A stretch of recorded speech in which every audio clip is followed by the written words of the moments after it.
Time is money in the world. सही शब्द है कि गलत है? वर्ड होगा, हाँ, क्योंकि ज्यादा पढ़े लिखे। Time is money in the world. दुनिया में सबसे बड़ी संपत्ति समय है। दुनिया में सबसे बड़ी संपत्ति समय है। ये नियम है। वाणी से सत्य बोलना, अजपा जाप उसी का चलेगा, सत्य बोलने वाले का। ये जब उतरे हैं भगवत मार्ग में तो झूठ काहे को बोले भाई, काहे को झूठ बोले? लेकिन झूठ का तो ऐसा राज्य हो चुका है जबान पे, मतलब समझ ही में नहीं आता कि हम झूठ बोल रहे हैं। और झूठ में कलयुग का वास है, असत्य, इसमें कलयुग का वास है। इसीलिए प्रायः सबकी वाणी से झूठ निकलता है। झूठे ही लेना, झूठे ही देना, झूठे ही भोजन, झूठ चबेना। तो कम से कम और भूले तो भूलो तुम जिन भूलो मालाधारी। अरे भगवत पार्षद, तुम क्यों भूल रहे हो कि तुम सत्य स्वरूप भगवान की आराधना करते हो?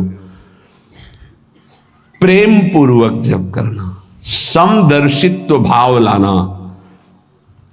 अजपा जाप 24 घंटे होता है श्वास के साथ। पहले 4 वर्ष के साधन से विमान में आए हुए भगवान नारायण का दर्शन। भाई जी महाराज का तो ऐसे दर्शन, निज पार्षद जन, निज जन थे, उनके बीच में भाई जी से पूछते जा रहे हैं, पूज्य श्री जयदयाल गोयनका जी, भगवान के चरण कितनी दूर हैं? बस बोले पास हैं, स्पर्श कर रहा हो। कैसे लोगों को विश्वास होगा? कैसे? जैसे वो एक विज्ञान से पढ़े लिखे डॉक्टर, तो उनको लग रहा था कि संत ऐसा कैसे कर सकते हैं कि किसी का कैंसर नष्ट कर दे। जैसे उनको लग, पूज्य राधा बाबा के प्रारब्ध को भाई जी ने अपने शरीर पर लिया। देखो, नाटक करना अलग बात है, सिद्ध संत जन करुणामय होते हैं। कल फिर बताया था, उन्होंने अपने प्रारब्ध जो भजन साधन से एकत्रित किया हुआ बल उनको दिया, प्रारब्ध अपने ऊपर ले लिया, अपनी टांग कटा ली उनका कैंसर। भाई जी अस्पताल में भर्ती रहे राधा बाबा के प्रारब्ध को लेकर के। इन संतों की महान उदारता और महिमा को कैसे कोई जानेगा? ये अजपा जाप में बड़ी सामर्थ्य है। इसमें क्या होता है कि जपना नहीं होता है, पर यहां तक पहुंचना कठिन है। पीछे बताया गया था कि इतने समय तक अगर आप वैखरी से भजन करें, परसों ही शायद चर्चा हुई थी, फिर आपके कंठ से चलने लगेगा, फिर आपके हृदय से चलने लगेगा, फिर नाभि से चलने लगेगा। ये श्वास पर अभ्यास किया जाता है। ऐसा जैसे आवाज ना निकले पर आप गुनगुनाओ, नाक की वायु को अंदर से काटते हुए नाम के द्वारा, बस आवाज नहीं निकल रही, क्या चल रहा है श्वास में। हमने नारायण शब्द का अभ्यास किया। नारायण स्वामी जी कह रहे, जो हमें गुरुजी ने दिया, नारायण नारायण।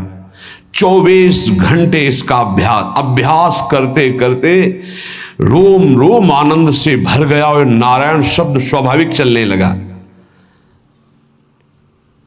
अजपा जाप बहुत जल्दी भगवत साक्षात्कार कराता है। करता नहीं रहता जाप का, और जाप होता है। भोरी सखी जी ने भी कहा, नाम श्वास दो बिलक चलत है, इनको भेद नमो को भावे, श्वास ही नाम, नाम ही श्वासा, नाम श्वास को भेद मिटा। बहुत जो चाहोगे प्राप्त हो जाएगा। ये रुपया पैसा संसार की भोग सामग्री, ये तो तुम्हें कोई देगा भी तो तुम्हारी इच्छा नहीं होगी, आसक्ति नहीं होगी इनकी तरफ।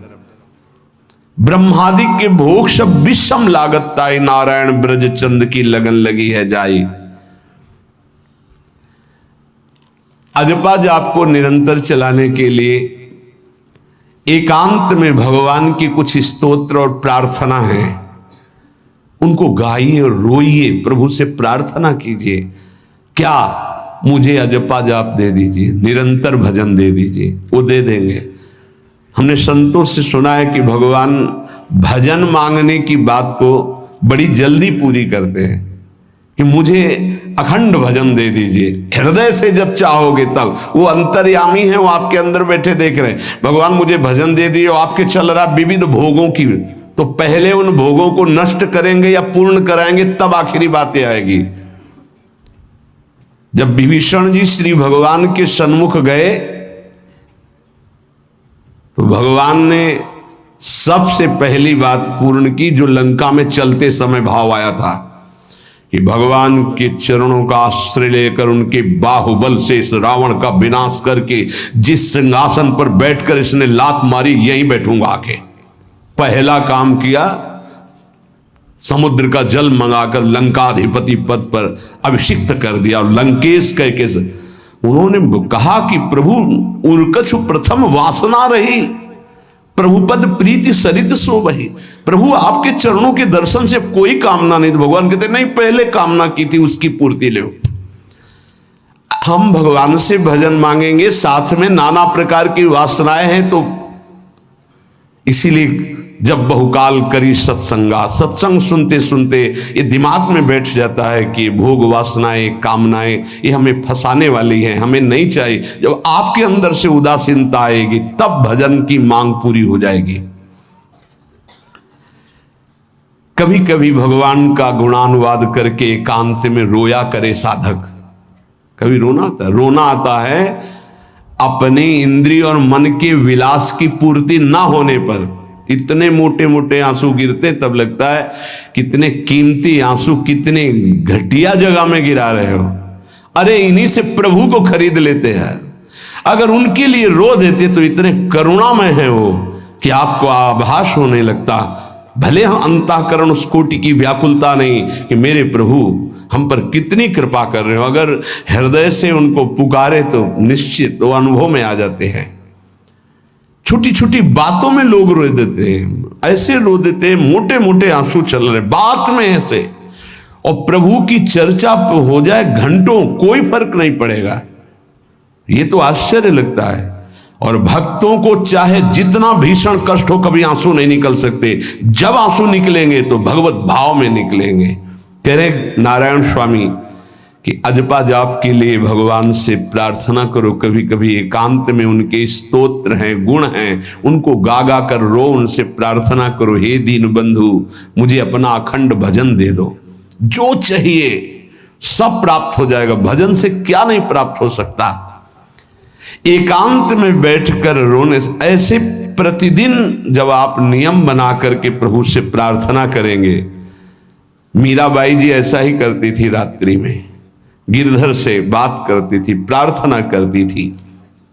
नारायण स्वामी जी कह रहे हैं उपासक ये बिल्कुल ध्यान रखे, यदि नाम सिद्ध करना है तो झूठ बोलना शपथ पूर्वक त्याग दे। झूठ नहीं बोलूंगा, सत्य बोलना इस अजपा जाप के लिए निहायत जरूरी है, निहायत जरूरी है।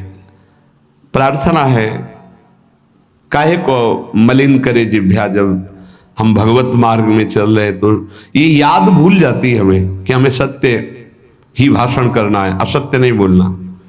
ये हमें भूल जाते हैं। क्यों भूल जाते हैं? क्योंकि माया का ऐसा प्रभाव। अगर हम भजन के प्रेमी हैं, भजन बढ़ाना चाहते हैं, तो हम झूठ क्यों बोले? सारे जगत में जो भी तुम्हारे सामने आवे, दृष्टि से उसको जरूर देखकर एक बार प्रणाम करो, मेरे प्रभु इस जीव जंतु के रूप में, जड़ के रूप में, चैतन्य के रूप में। इससे तुम्हारे हृदय में पवित्रता बढ़ेगी, अजपा जाप चलने में सहायक होगा। सत्य बोलना, भगवान से एकांत में रोकर प्रार्थना करना, सबके प्रति भगवत भाव रखकर प्रणाम करना, जिससे तुम्हारा कहीं दोष दर्शन नहीं होगा।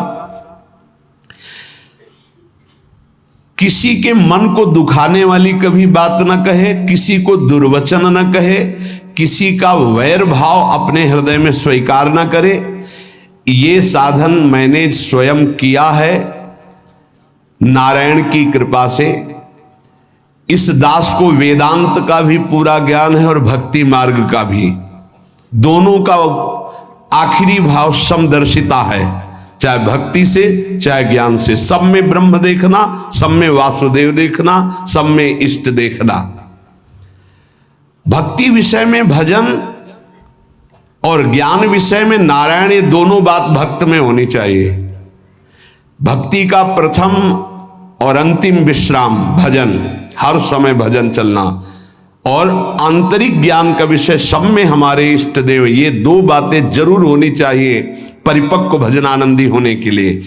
अगर भगवान की प्राप्ति करनी है तो ये दो बातें बड़ी जोर की है, भजन निरंतर और जिसके भी सानिध्य में आए उसमें भगवत भाव करना। मेरे नारायण ने मुझसे कहा, वो फरमाया कि उनके पीछे पीछे मैं चलता हूं जो मेरे ऐसे भजन करने वाले भक्त होते हैं। और श्री कृष्ण चंद्र जी ने दयालुता में भागवत में कहा, अनुब्रजाम में हम नित्यम पुयत्यं गुरेण भी।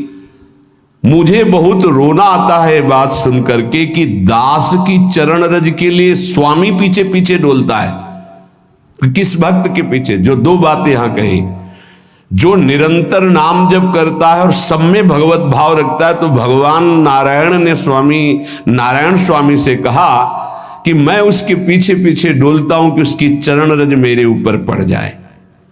और भगवान श्री कृष्ण चंद्र जी ने कहा, निरपेक्षम मुनिम शांतम निर्वैरम सम दर्शनम। निरपेक्ष जो किसी की अपेक्षा नहीं रखते, किसी से कोई संबंध नहीं स्वार्थ का। मुनिम जो निरंतर मंत्र का नाम का मनन करते रहते हैं। शांतम हर द्वंद्व की प्रहार स्थिति में वो शांत रहते, विचलित नहीं होते। निर्वैरम कोई उनसे वैर करे तो भी वो उससे वैर नहीं करते। और समदर्शी सब में अपने इष्ट को देखते। ऐसे संतों के पीछे में भगवान कहते उनकी चरण रज लेने के लिए हर समय पीछे पीछे रहता हूं।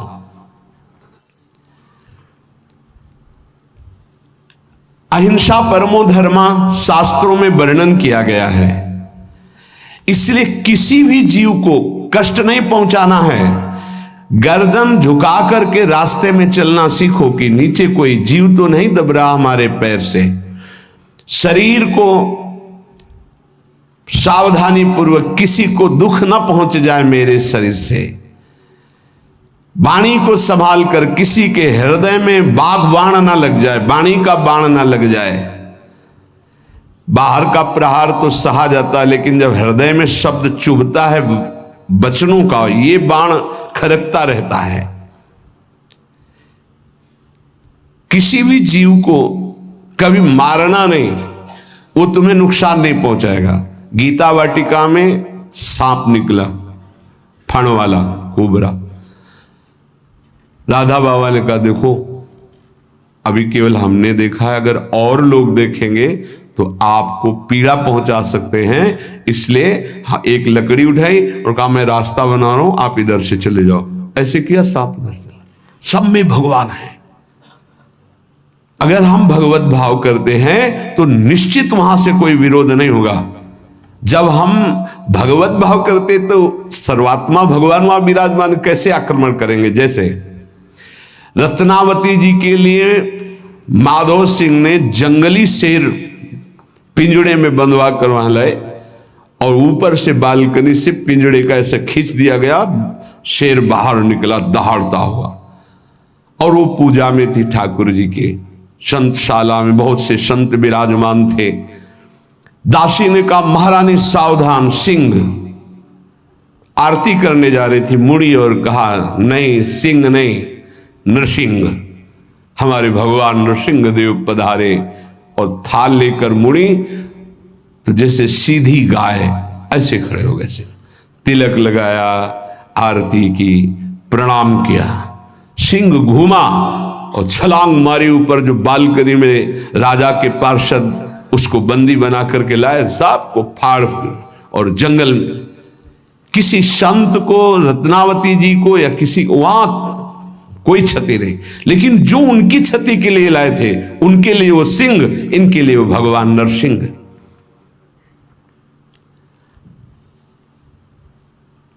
यथा योग्य दूसरे की सहायता करना, ये अपने भजन को बढ़ाने के लिए अत्यंत आवश्यक है। नारायण स्वामी जी कहते हैं, साधु क्या सहायता करेगा? मान लो जो अकिंचन है वो क्या सहायता करेगा? तो विद्या दान सबसे बड़ा दान है। तुमने जो शास्त्रों में स्वाध्याय किया है, जो अनुभव किया है, वो दूसरों को दो। जो अधिकारी है, जो दैन्य है, जो सुनना चाहता है, उसे जरूर सुनाना चाहिए। जो विद्या का दान करता है, भगवान का भजन बहुत सहजता से होने लगता है, दूसरे को भजन में लगाने की बात। इसीलिए जैसे आप गृहस्थ में हैं तो आप अपने परिवार के छोटे बच्चे बड़े सब 5 मिनट आप राधा राधा कहिए, आप 10 मिनट भजन कीजिए, आप स्वयं कीर्तन कीजिए, पूरे परिवार को सुनने को मिले, बहुत लाभ मिलता है। सब अगर नगर कीर्तन करें तो लाखों लोगों के पाप नष्ट हो जाए, आपको बहुत जल्दी भगवत प्राप्ति हो जाए। ये साधन होते थे। अब क्या हो गया कि इतनी भजन के प्रति लघु बुद्धि हो गई कि शर्म लगेगी कि हम पूरे गांव में कैसे कीर्तन करें। जो शर्म लगने वाली बातें उनमें शर्म नहीं, नाम जप में शर्म लगेगी कि हम 10 लोग मिलकर नगर कीर्तन करें। पहले ऐसा था, प्रातः 4 बजे गांव के 10-20 लोग बड़े बूढ़े मंजीरा लेकर, ढोलक लेकर के आसपास गांव में फेरी देते थे, जिसे प्रभात फेरी कहते थे, और वो नाम कीर्तन करते हुए कितनी सुंदर प्रथाएं थी। शाम के समय रामायण या भागवत की कथाएं कोई जो पढ़ा लिखा है वो सुना रहा है, 10-20-50 ऐसे आसपास के घरों के लोग बैठकर भगवान की चर्चा सुन रहे हैं। ये जरूर करना चाहिए, जो भजन के लिए बहुत उत्साह बढ़ता है। ध्यान करते समय, भजन करते समय मन तुम्हें घुमा घुमा कर माया में फंसाएगा। नारायण स्वामी का अनुभव, तुम्हें उसको घुमा घुमा के भजन में लाना है, ये युद्ध करना है। मन ने जो मांगा वही हम देने के लिए तैयार हो जाते हैं। ध्रुवदास जी कहते हैं, मन अब तक तूने जो कहा मैंने किया, मैं जो कहता हूं तुम्हें करना पड़ेगा। थोड़ा तो हिम्मत लाओ मन से लड़ने के लिए, और किसी से लड़ने की जरूरत नहीं। मन को जीत गए तो सच्चे गुरु बन जाओगे। मन को जिसने चेला बना लिया वही सच्चा गुरु नहीं। मन के सब चेला हैं, कोई बिरला ऐसा है जो मन को अपने शिष्य बना ले। बहुत ध्यान दीजिए, लाखों बार प्रश्न आते हैं ये।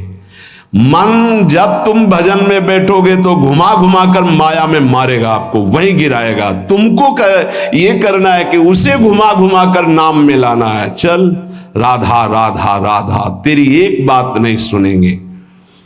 इस साधन के करने से मन की शक्ति जो विषय भोगों में फंसाने वाली है वो कम हो जाती है। ध्यान दीजिए, बड़े अनुभवी महात्मा है नारायण स्वामी।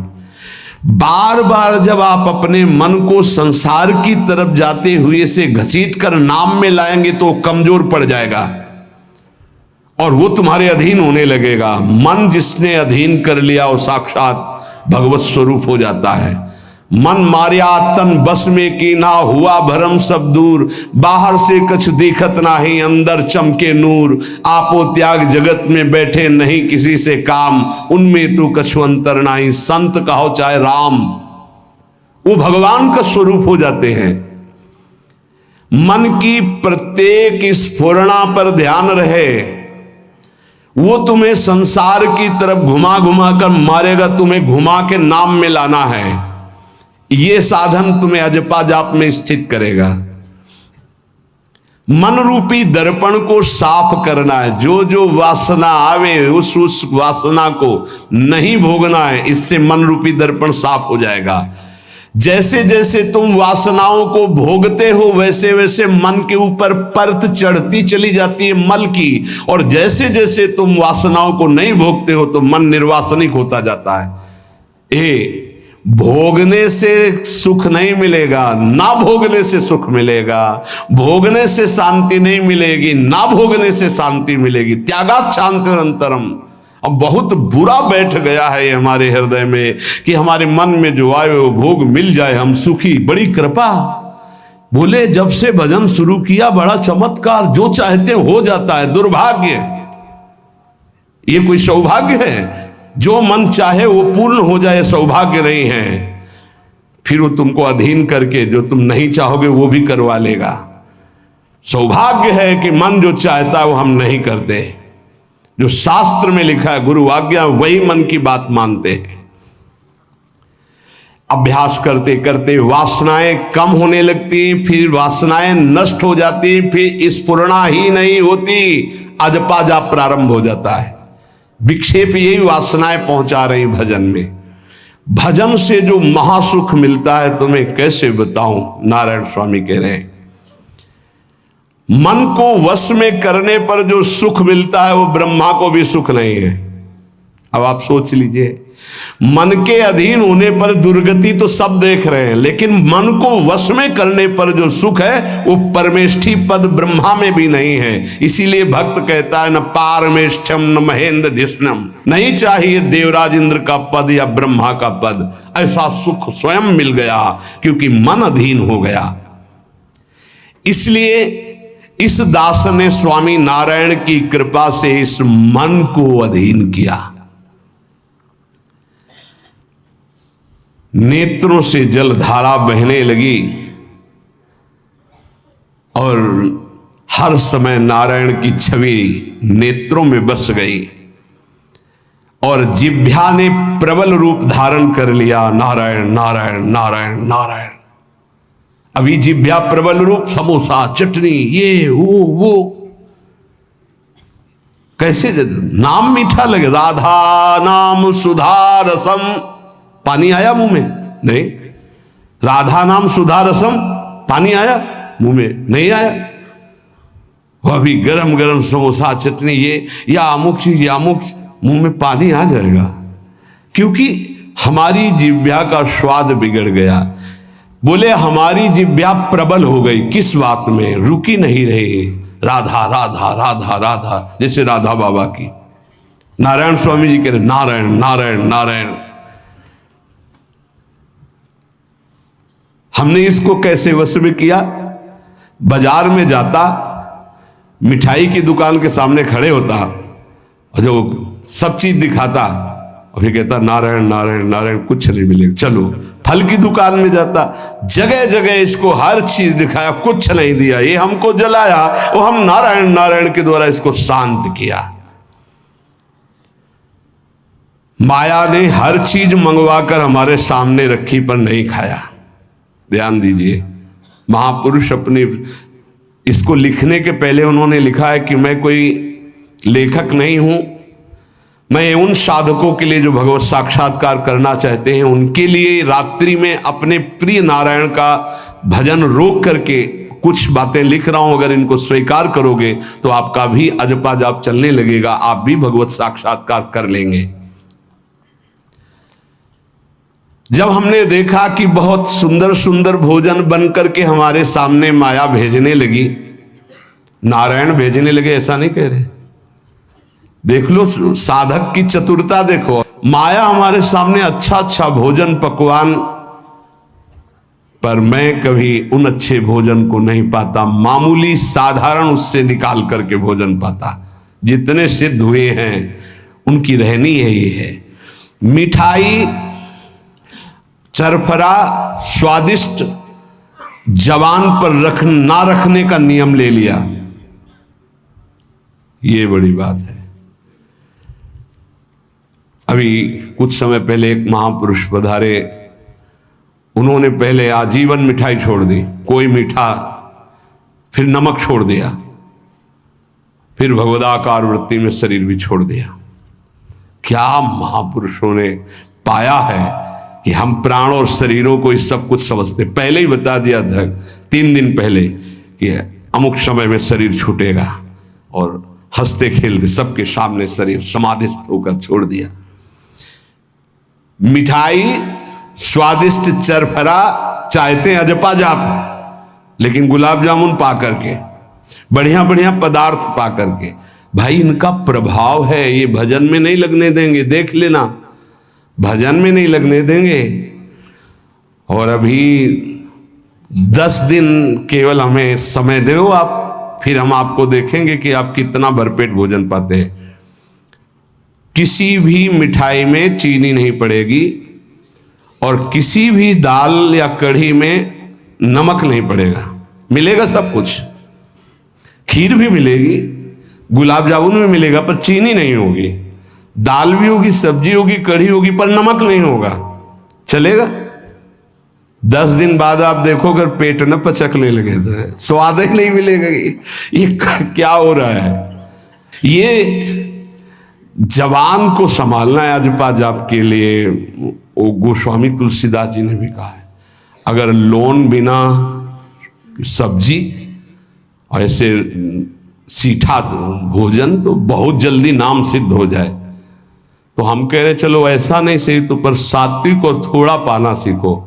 देखो माया की व्यवस्था में कमी नहीं रहेगी, व्यवस्था तो बहुत जोर की होती रहेगी, आप चिंता ना करें। खाते खाते मर जाएंगे, भोजन कम नहीं होगा, ये सृष्टि का क्रम है। आप अपने अगर जिह्वा को आपने विविध प्रकार का स्वाद दिया तो इस दास ने जो अनुभव किया कि नाम जप नहीं चल पाएगा निरंतर। नारायण स्वामी कह रहे हैं देख लो नाम चलाना है या रसेंद्री, थोड़ा नमक कम हो, नमक डलवा। अरे यार कभी कभी तो साधु को ऐसा सौभाग्य मिलता है कि नमक ना हो, कभी ऐसा बिगड़ा एक चुपचाप दबा के प्रसन्नता से मन की इंद्री को नहीं शांत, कैसा भोजन, बहुत प्रसाद, बहुत सुंदर था।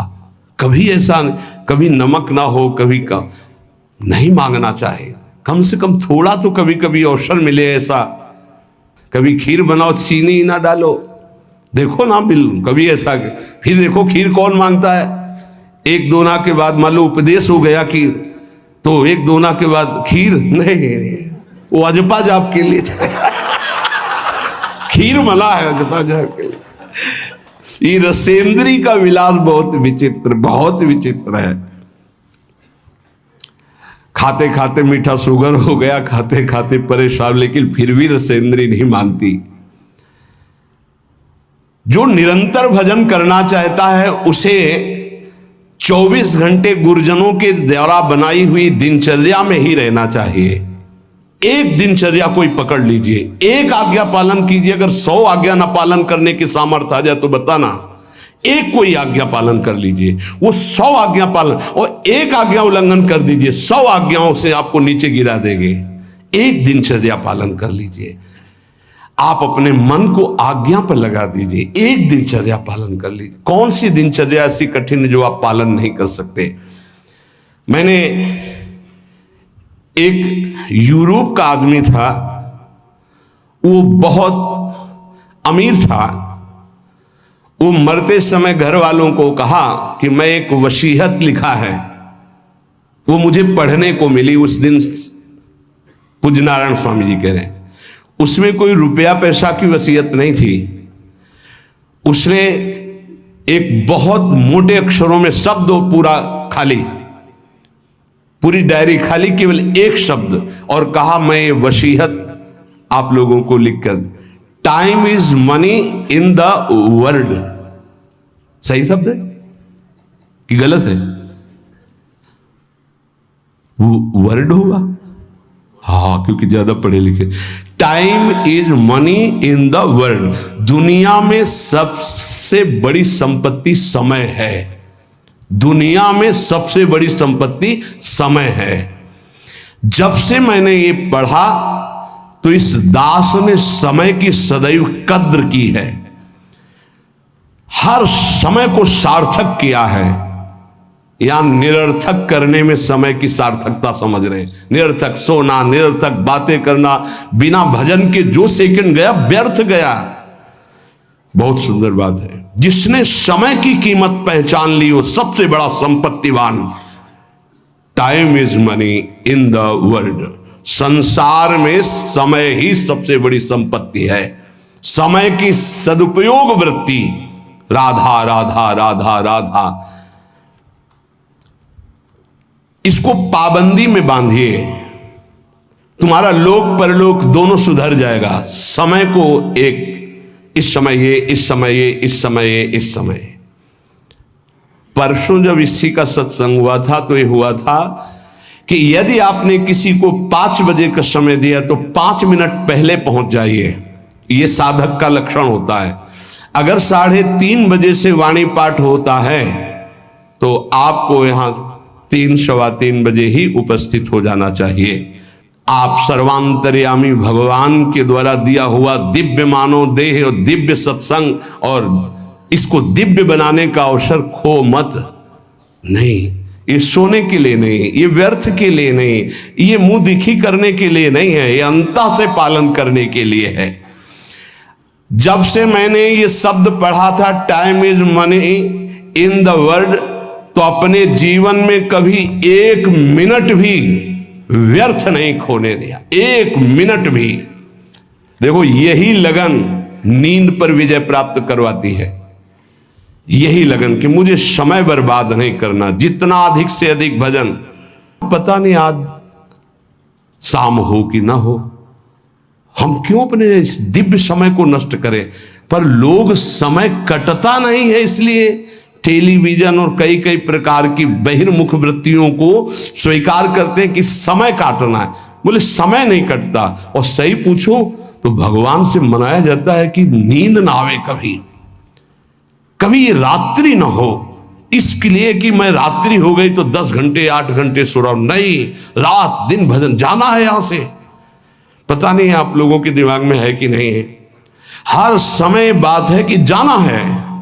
कोई भी मिनट आखिरी हो सकता है, बिल्कुल चलो, जाना है। फिर किस बात के लिए उदास हो जाना, निराश हो जाना, क्योंकि ये पक्का पता मुझे जाना है। कहां जाना है? लाडली जी के पास जाना है, जिनके लिए तरस रहे हैं उनके पास जाना है। तो उसमें कोई भय है क्या कि जाना? जिनके लिए हम तरस रहे, तड़प रहे, उनके पास जाना है। जहां अनंत जन्मों से बिछुड़े वहां जाना है। कोई आश्चर्य की बात है, कोई दुख की बात है, कोई